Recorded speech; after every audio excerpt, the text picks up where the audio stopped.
ngayon ay chicken caldereta ala kusinerong musikero.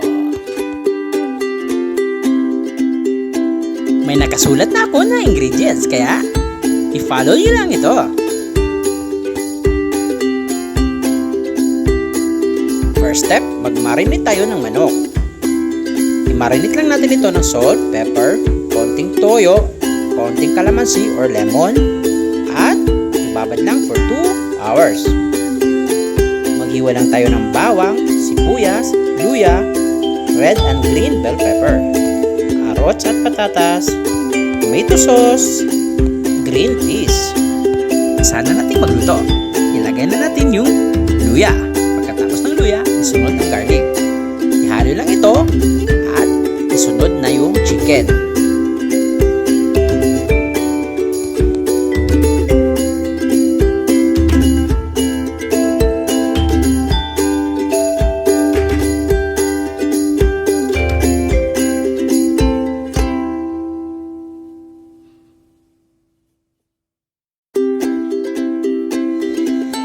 Konting halo lang ito.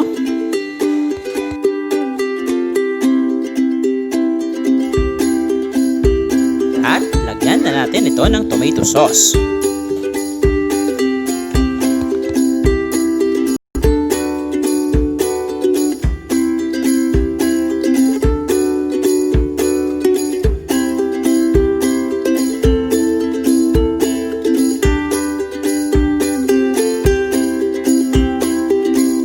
Kapag nahalo na ito, ilagay na natin yung mga nakasulat para ito ay sumarap. Konting halo lang ito at lagay na natin yung carrots at patatas. Takpan natin ito ng 10 to 15 minutes para ito ay palambutin.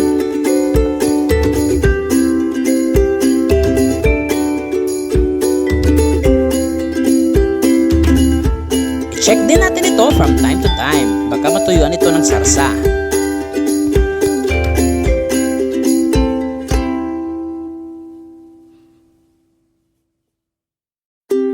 Kung sa tingin nyo, kaunti na lang yung sarsa, lagyan lang ito ng tubig. Tapos, i-check na din natin kung malambot na yung carrots at patatas.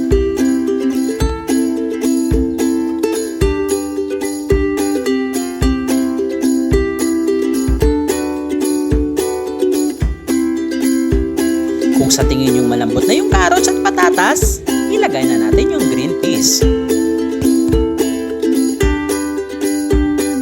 Pagkatapos, isunod na din natin yung onion at saka red and green bell pepper.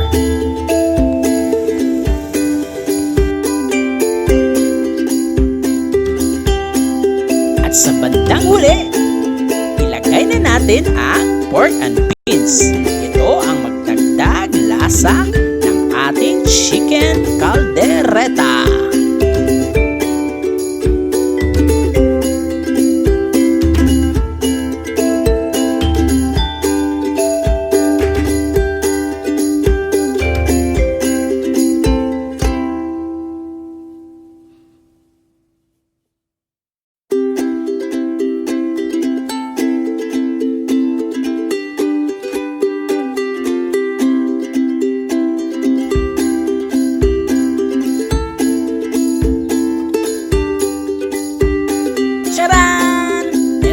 Ating chicken caldereta ala kusinerong musikero.